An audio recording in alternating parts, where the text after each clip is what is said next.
Hello mega exercisers, this is the Muscle Lady here to remind you to exercise your muscle.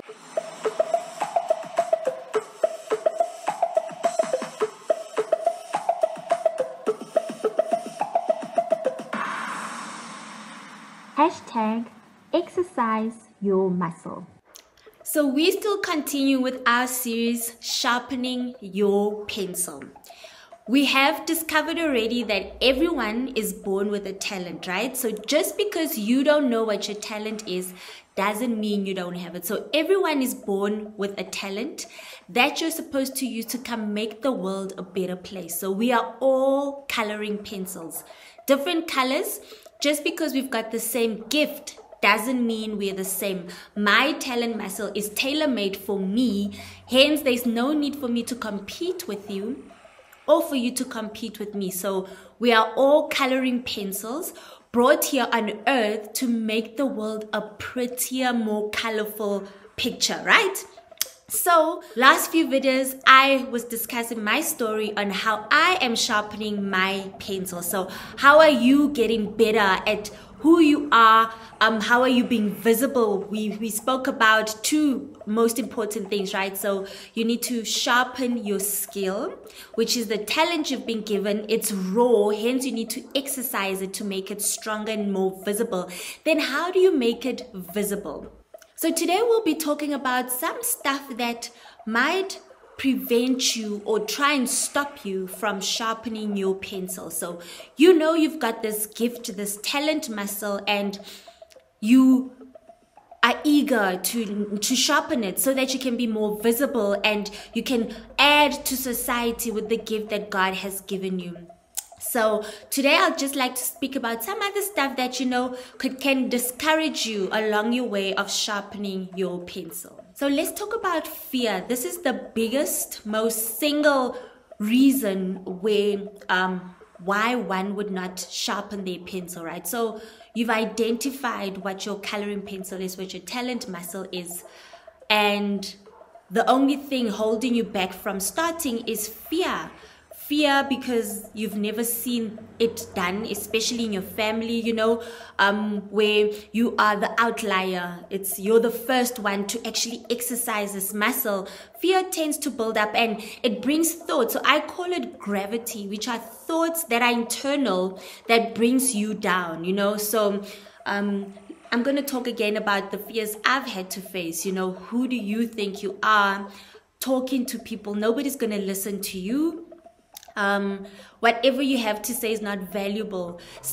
These are the thoughts that just pop up in your mind, and if you give them enough energy, they actually take form and take root, and you start believing it, and it becomes a false truth that you start creating. You know, it's that thing where if you believe something, it's true.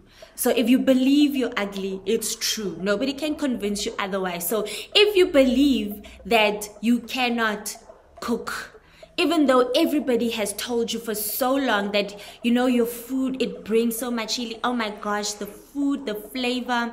If you don't believe it and you allow fear to bring you down, it's one of the reasons why you wouldn't sharpen your pencil. Another thing that's so vital is parents. You know, there's something that they call childhood trauma. So a lot of us were told stuff when you were young, negative stuff that have affected us. So maybe you used to cook as a kid and your parents would bring you down, because also that's one voice, one singular voice that is so predominant in your mind. So it builds who you are, you know. So some of you might be dealing with those voices that were put in their parents, family, that who are, and they build fear. So fear is like it's a box, it's prison. You know, when you fear, you've imprisoned yourself because you can neither move forward nor back, and it's a very small prison, like a small cell in your mind that you've created because of what you've told yourself, what people valuable to you have told you. So when you start sharpening that pencil, you know, being better at, once you've identified what your talent muscle is, just remember, deal with those voices or that prison that was that you were put in by people or that you've placed yourself in. It's possible to get yourself out of that prison. How? Start believing in your gift. You know, sometimes it might be so severe. Like I've said before, you might need counseling. Guys, counseling is good.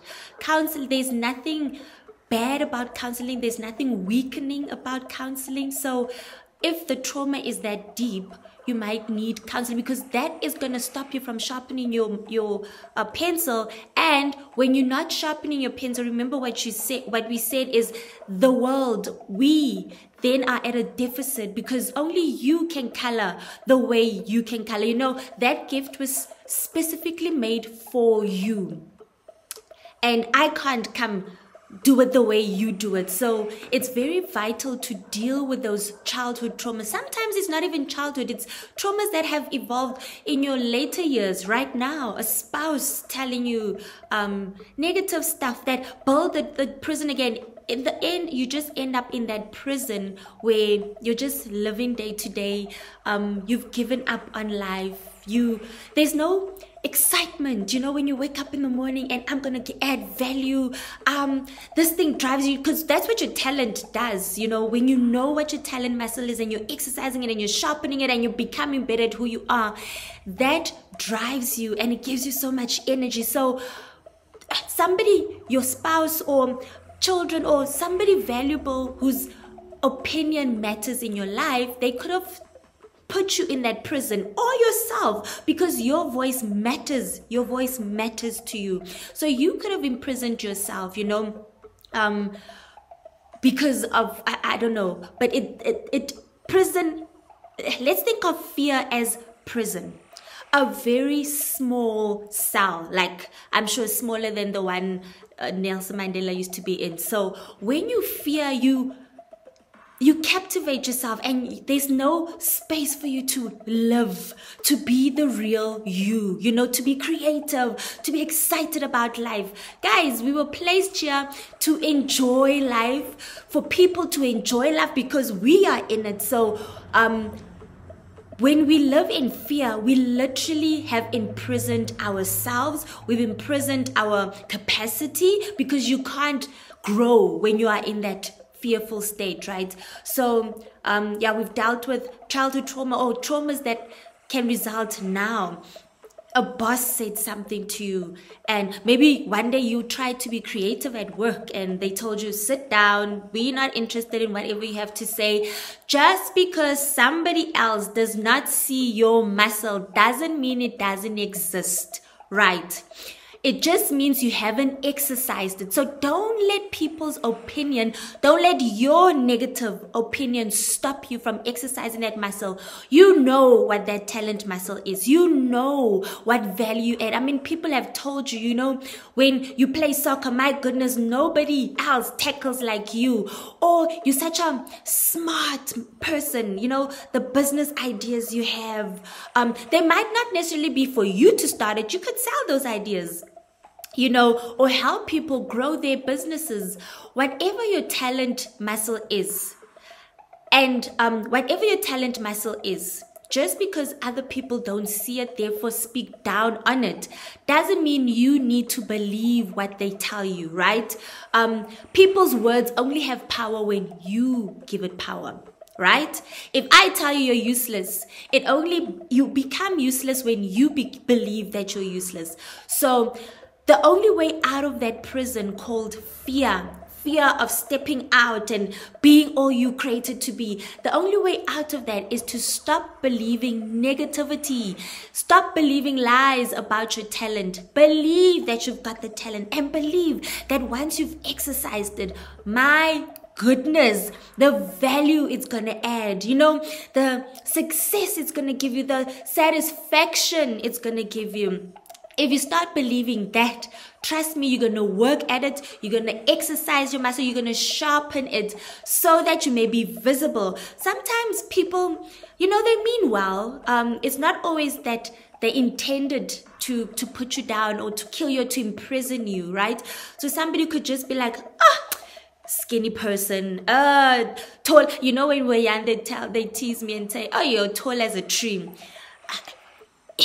that can damage a person, guys. Like, oh, you're so skinny. I could have a model body, but if I believe that and I let it keep me, then I'm scared to show my body and then I never get discovered. Hint, hint, nudge, nudge, please discover me. But you understand, maybe one day you really, or you're cooking. Sometimes it's constructive criticism, right? That, I love this chicken, but what if you tried this? Sometimes they don't mean they don't mean bad. It's how we also receive it, right? So get yourself out of the prison of fear. Because when you are in the prison called fear, you cannot sharpen that pencil, and then we lose out from the talent that God placed in you so that we may benefit from it. Everybody has value. Nobody is useless. Nobody is valueless. Just because we don't see it in you, it means that you haven't exercised, you haven't sharpened that pencil so that you're sharp and you can make a mark. Remember what we said last time is that we are all pencils, right? And for a pencil to make a mark on a piece of paper or somewhere, it needs to be sharp. If it's blunt, even no matter how, it actually hurts the surface. So just because we're not seeing or benefiting from what's placed in you doesn't mean it doesn't exist. It just means you need to sharpen it. You need to exercise that muscle. So to get out of that prison called fear, believe that you are a colorful pencil and you just need to sharpen that skill that's been placed in you. Sharpen the skill on how to make yourself visible. We are all valuable. You are valuable. If you start believing it, you're going to start sharpening that pencil, and then we will see the value that you have, So people might just be speaking bad about your talent because they don't see it. Don't stop sharpening it. Get better at the skill. Get better at the skill of being visible. Watch, most successful people say the one thing that got them where they are is persistence, right? Don't listen to what people say. Just because they're not seeing the mark that you were brought here on earth to do, just means you need to be persistent and consistent in sharpening that pencil until one day when we see while you're making that mark, we're like, wow, I never knew you sing that beautiful, wow. And then, things just start falling into place. So do not entrap yourself in the prison of fear, because that's going to stop you from sharpening your pencil. And once your pencil, your talent is not sharpened, you can't make the mark that you were born and brought here to make. Then we suffer because we then don't benefit from whatever God placed in you. This is the Muscle Lady, here to remind you to exercise your muscle. #ExerciseYourMuscle. Thank you for watching this video. Remember to like, share, subscribe, and hit the notification button so that you will be notified whenever a new video comes out. Please do comment and tell us how you are sharpening your pencils so that the world can see the mark that you were supposed to bring onto the earth and they may benefit. Remember to exercise your muscle.